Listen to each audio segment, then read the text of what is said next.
Hello, and welcome back to Floor Planner. My name is Bob, and as I always say, I'm all about customer success, and I'm here for you all to share with you some of the new features for Floor Planner and how you can utilize them for your success with Floor Planner and utilizing Floor Planner to be successful with your individual businesses. So let's go ahead and get started. We're going to go ahead and look at the features that were added last month, and there are about 5 of them that we're going to go over today. And so let's show you where those updates actually post. Let's review with that real quick so you know where to find your updates.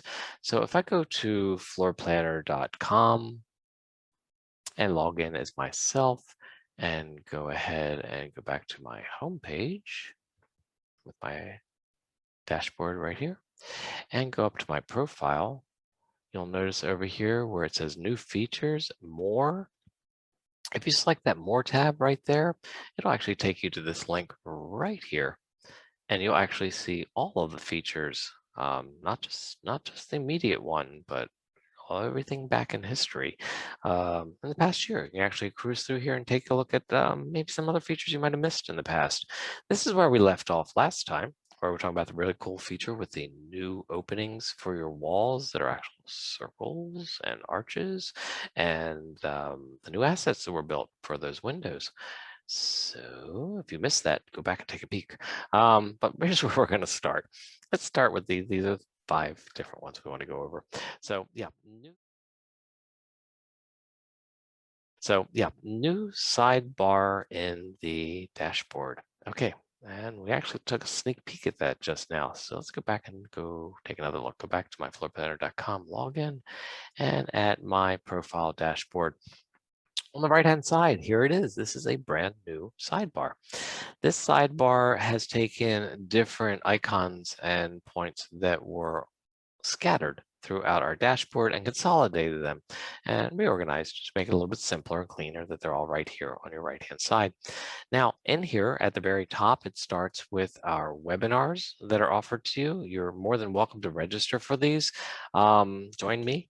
Hey, there's 3 different flavors of these webinars, and this little marquee in here in this right hand sidebar will actually rotate about every 15 seconds. Go ahead and find the flavor of webinar you want to register for, hit the join button, and you're off into the Zoom registration for that webinar.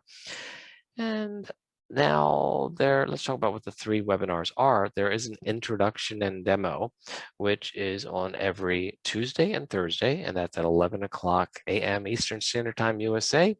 More than welcome to go ahead and register for that. There is also a advanced tools webinar. Really cool, more new information about more complicated designs. So when you're actually trying to tilt your ceilings, making cathedral ceilings, and more accurate dimensioning tricks. Plus all of these new features I like to talk about, and there's so many new exciting things to be talking about. So that's really fun. That's on Tuesday afternoons, 4 o'clock Eastern Standard Time, USA. And it's 4 o'clock in the afternoon PM. So there's one other 3rd flavor of that webinar. Again, like this marquee rotates about every 15 seconds, and watch for it. This is very specific though. There are 6 different subscription levels within Floor Planner. This is very specific, so I need you to be a pro account subscription level with Floor Planner and higher, Pro up through Enterprise, because we talk about specific features at that one. That's offered as advanced features, and that is on Thursday afternoon at 4 o'clock Eastern Standard Time, USA. Otherwise, the other 2 definitely open for everyone to go ahead and register. And you can register multiple times if you care. You can keep coming on back, and then I'll keep talking to you. Again, they're live, so I can give you the most current information during any of these live webinars. Next tab down, yes, this is what we just started with. This is where the new features are actually posted. Your most current new update, your new feature right here. You will see the first one listed at the top. If you want to see all of them, we did this just a second ago, you can go ahead and hit the more button and you'll see the whole history, and you can go back in time and see the different features and updates that have been included and added to the Floor Planner platform. Below there, these are cool examples. Now, cool examples, yeah, they're cool examples. Are very inspirational. Out of 25 million users around the world, there's a lot of beautiful imagery being created. And the ones that are shared out there and posted, we can all learn from them. So it's nice to see how other people take advantage of the composition and learn from their style. It's got some really cool images, and so enjoy that. If you want to see all of them, you can also hit the more on. Lower right hand corner, yeah, this I think is awesome. This is your link to actually get into the Floor Planner sub of YouTube. This is where we're storing and sharing with you all of the recordings for trainings. There's previous trainings in there, yet I've started some new recordings from 2001 January forward. So definitely please do take a peek inside there. There's spotlighted specific areas of concern within Floor Planner. And also just cut down into little subcategories of specific areas you may want to be looking at. This one feature right here, if you don't go to the more, and right here, this posting of this video is actually the video that is running, talking about the updates of the previous month. So we're working on posting these on a monthly basis as we're recording this one for you today. So take a peek here. You can see the last 5 previously, or if it was 5 for that month. And this is where we'll be posting the one that we're talking about today. Okay, so that gives you your right sidebar, and keep an eye on that. Never know what's going to be added inside. There's still space available. So it's a nice feature when you're on your home page at your profile area. I'm going to go ahead and go back into projects for a second and just open up one of my projects, just to have something available and ready to do our next level of demo. And let's take a peek, see what that's going to be. Let's go back into our updates. And besides the new sidebar on the dashboard, yeah, new, yeah, new warehouse and garage items, or garage and storage items. These are cool new assets that have been built like your furniture assets. So let's go back into Floor Planner and just use this project as a demo. And on your left-hand side, this little icon over here, this chair, represents really all of your assets. Even though it hovers and states that it is furniture, certainly furniture is all inclusive in here, which is your majority of your assets, yet all of your 3D assets are inside this tab. And if you want to see the different classifications, there's over 150,000 three-dimensional assets. And these are the different classifications that will help you narrow down what you're searching for. You can also do a search word up here with a Boolean search engine up there, to search for a sofa, and then put a little plus sign, maybe the color, white. You can narrow down the scope of what you're looking for even further. Yet here's the subclasses. And the subclass we're concerned about today is looking at this new garage and storage. What's awesome when you actually look for just a subclass in here, subclassification, and don't add a detailed search word up here, you'll notice that the most currently, the newest items that have actually been created for that subclass actually rise to the surface. So they're at the top. And here, there's the ones that I wanted to talk about. They're going to be kind of big because these are warehouse items. So cantilever racks, different rows, boxes, shelving units, pallets. Not exactly your typical interior design decor, but definitely for a warehouse or for a garage. A stack of pallets. And hey, a pallet with a box. And what about moving those items around? How about a pallet jack manual, a manual pallet jack, and an electric one? So yeah, pretty cool items. Let's go back into 3D and take a peek outside. And there they are. Pretty awesome. If you need to maybe resize some of those items, maybe fit them into a garage, you've got some specific unit and this works well for you, you can select these and actually go to edit dimensions and make your changes over here. Another cool trick out there, in case you weren't aware of it, if you hold your shift key and your left mouse click, you can make a selection window and make a temporary grouping of some items that you select, move them around. But right now, I'm just going to go ahead and delete them. Okay, so what else do we have to talk about? Let's go back to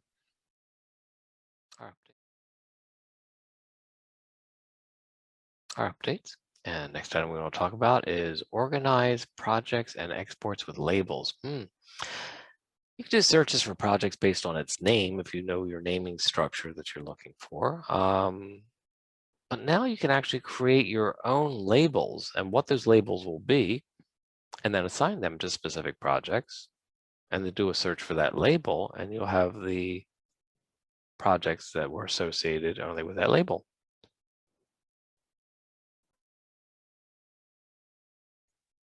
So let's go ahead and go back. Now, I'm going to save my project, and I'm going to go back to my home page, upper left-hand corner, and I want to go down to my settings. Inside my settings, I have my dashboard up here, and look, there it is, project label quick list. Now, I've already added some items. These are mine. Let's add a new one just for the fun of it. Let's add a library as a classification, as label. It's going to be just a project label quick list library. Hit the add tab on the right hand side. We've added it, and always remember to save these settings. Okay, hit save when you're done. Goes out to the cloud, updates it. We've been saved. Okay, let's go back to our projects over here, left hand side. And there's my project. Now, we can left click on any single one click, and you get all the information on your sidebar about that project. If I select this one project up here and say, I want to go ahead and apply that new label to it, that library, because we all call it a library. When you select it over here on your left sidebar, you can go ahead and go down to your edit details of the specific project, and you have a new row down here. And surprise, it happens to be labels. And inside labels with the pull down menu in here, these are all the items that you just saw in my admin settings, including the new one we just identified as library. And we're going to go ahead and add library to this project as a label. Always remember to hit save, and you can change the name of a project. You can add an address up here. Any of these settings that you put in here and you change, make sure you always hit save. Saves it out to the cloud, and that information is updated. Okay, let's go ahead and close out that project. Okay, so now if I'm like doing a search within all of my projects, here we go. We got a filter up here. Let's enter label. So there's a list to pull from. It knows which ones we've created. And I'm going to be looking for that library that we just identified. And go ahead and filter all of my projects looking for it. And since I've just created a library right now, I've only assigned it to one, and there's the one. If I assigned it to multiples, they would all be showing up here. So you can subclass your own projects based on your own direction as to what keywords you want to be searching for. So create your own. I think that's extremely powerful. Next one, let's go back to our updates again, see what we got up here. Oh, this is fun. Magic layout for outdoor spaces. Okay, you've been doing magic layouts, I hope you have, for interior spaces. And now we've got something specific for outdoor spaces. Let's talk about how this works. You have to always remember there's a progression as you work with a room. You've drafted a room or an outdoor space, and a volume like that, a space of any sort, doesn't know what it is until you tell it what it is. That's a room type. So you want to go ahead and identify a room type, which we'll do in a demo in just a second. And once it knows what that is, like these are going to be outdoor spaces. This is a new classification under a house as an outdoor space, and say, oh, my space, I'm an outdoor space.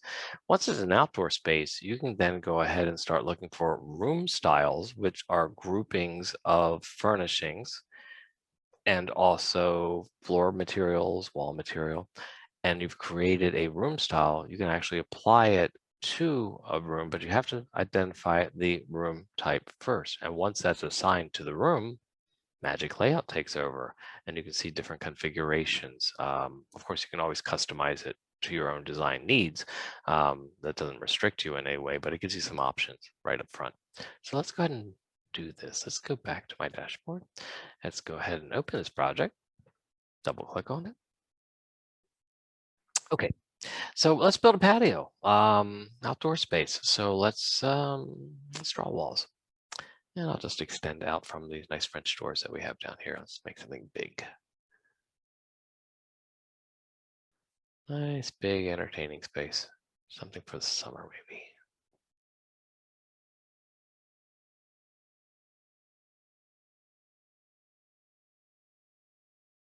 Okay, so I made a room, outside. So again, room doesn't know what it is until I tell it what it is. So maybe if I select the room and on the left-hand side, go to its settings, inside setting, oops, not settings, room type. Over here on the left-hand side, there it is, pretty identifiable. I want to go ahead and look under house, as you would also house. And first thing it tries to do is tries to assign a living room to it, tells you what square footage that space is, what's fine, but I'm going to make it an outdoor space. Look at the options you have. Let's go down to outdoor, which is new. So we have an outdoor space. Well, it's not quite outdoors, it's kind of enclosed. So maybe this wall is a wall that exists structurally with my house, but I have it open to the garden and to the green space outside. So how do I do that without it deleting the wall? I can select the wall and actually change the thickness of that wall to 0. It's still there, it's just invisible. Let's go back here and change this to 0 again. I have to put that room type back again. Okay, sorry, pick the room type. Remember we said we were under house, and outdoor. There we go. Got it back. Okay, great. So now we know the room type's assigned, and we've also made some 0 thickness walls out here, so we can have it open to the outdoor space. Looks good. Hit our save button. Now, we want to assign a room style to this. Now, there was a notation back here, just real quick. Magic layouts, outdoor spaces, automatic decorating, basic and plus subscription levels are going to be able to utilize a collection that's already been made as a room style called basic outdoor, which we'll do also today. Yet though, and there will be other room styles yet to come. This is how new this is. There's only one currently for you to work with. Yet if you're a pro account subscription level or higher, you can go ahead and create your own right now. So you can make your own outdoor room style collections based on your information, the way you want to lay it out. So just want to make that clear. Let's go back. Now, if I select that room again, I can say, well, now that I have a room type assigned to it, suddenly you have a room style available over here. You didn't have that before. You have to have a room type first. Go to room style. And in room style, there is, for outdoor, there is one. It's the only one created. I haven't created any new ones yet myself, so we've got one. And there it is. And that is now going to be assigned to that room. Great. Now, if I select that room again, you'll notice that we've got the room type as outdoor. Yep, we got the room style as basic outdoor. Is that one collection? Got it. And maybe you want to just start the magic layout and let it be placed inside that space. If you hit magic layout and the magic layout button here, you would have a chance to change the room style one more time if you wanted to. Magic layout goes out into the cloud and populates. How awesome is that? And also apply the materials to it. Now, if we hit magic layout again, goes out to the cloud, reconfigures, and gives you different options of different layouts. So you may want to do your own specific. So you certainly still have, full power to go ahead and move items around yourself. And hit save. We'll go back into 3D, go outside, and there you go. You've got your outdoor space, which will obviously render beautifully. You can delete specific items in here. You can drag in other items. But the magic layout, it's cool to see some very fast options just to get you started at the very beginning. Okay, that would be everything about our magic layout for outdoor spaces. Oh, next one I'm going to love. This is our last one we're going to talk about. So let's go back to updates. And this is one I've been waiting for. This is exciting. Surfaces can now have thickness. Yes, we You've drafted rooms, you drafted walls and surfaces. Hopefully you've had some experience with surfaces of putting grass spaces outside. I talk about in our advanced tools on Tuesday afternoon about how to use surfaces to make custom ceilings, to go ahead and give you different angles, because you can actually change the edges of it and change the raise from floor heights. Well, it's been fine, but it's been paper thin. It's just a thin layer. This now, with this new feature, you're able to give thickness. And remember, surfaces accept materials. So now we can build a volume of height and specific shape and apply materials not just to the top surface, but to all sides of it. Use your imagination. This is going to be really, really powerful. So let's go ahead and go back to our model piece. Let's go back into 2D. And let's generate something. So let's draw a surface. And maybe we'll make a surface out here like so. Remember, when you build a surface, it starts with one point, then a second point. When you go to the third point, you start seeing the surface. Left click, and we'll go out again. Left click, and hit escape when you're done. Now, surfaces typically will place themselves. Here's your settings on the left-hand side, settings. It's right now it is of a 0 thickness and it's raised from floor. They typically find their home on the ground first. Much like as if I wanted to trace out this exterior and place grass on it outside my windows. I can put a grass surface out there, I can put water on it, ivy and different materials, and put them on top of each other and build a surface on a surface. And go ahead and put pavers, little stepping stones and such on top of grass. So right now, like I said, this is paper thin. Now the new feature with this is that I can give thickness to this. So if I wanted to go ahead and left click on this and say that I wanted to go to its settings, and here's your thickness. So if I want to make this maybe 2 feet in thickness, 2 feet in height, I just did, it's done. And maybe want to apply material to it. And it's going to kind of look like a hedge by the time we're done if we go out to our outdoor materials. And maybe want to find something in ivy, an ivy material, moss, ivy, ivy. Apply ivy to it. Well, yeah, it looks good looking straight down at it, but what do we have now? This is new. We've never had a thickness before. And look what you got. So now you've actually got it so you have a thickness and these materials on the side. So use your imagination. I think you see where I'm going with this. You can build a lot of custom materials being applied to these specific shapes. And now you can also like roofing materials. So if you went ahead and said, oh, well, let's go ahead and say that we're going to go ahead and build ourselves a surface. And maybe we're going to make a roof. Okay, fine. And we know it's sitting down on the ground. Well, maybe we're going to angle this. So if I select that volume, these dots in the corner, we can certainly go ahead and change them. Maybe I'm going to raise this up over here just to exaggerate it. 4 feet in height, hit enter. And maybe this point over here on the corner over here, I'm going to go ahead and raise this point up 4 feet also. Okay. Now, if I'm going to make this a roof material with an angle to it, right now it's paper thin.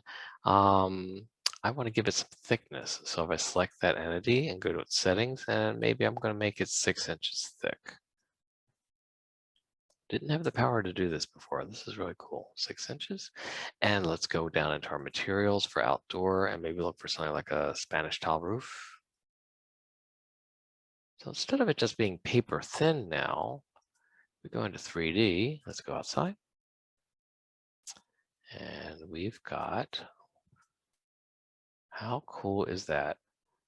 We have now got a Spanish tile roof that doesn't look like a sheet of paper anymore. Actually has some volume to it and some meat. So I think Use your imagination on this. My head's already spinning about this, of all different types of pieces I could build, even for the interior spaces. Maybe if I'm building a custom wall unit, I just don't have the components and I wanted something for theory, conceptual for the very beginning. But I wanted to show a volume of certain volumes of shelf units and such, but I wanted to show materials on them. Now, you can create something like a moldable clay piece and go ahead and actually apply a specific material to it also. Wow, very exciting. Nice note to end on. Appreciate your time today. Look forward to seeing you at a future recording. Have a great day. Thanks.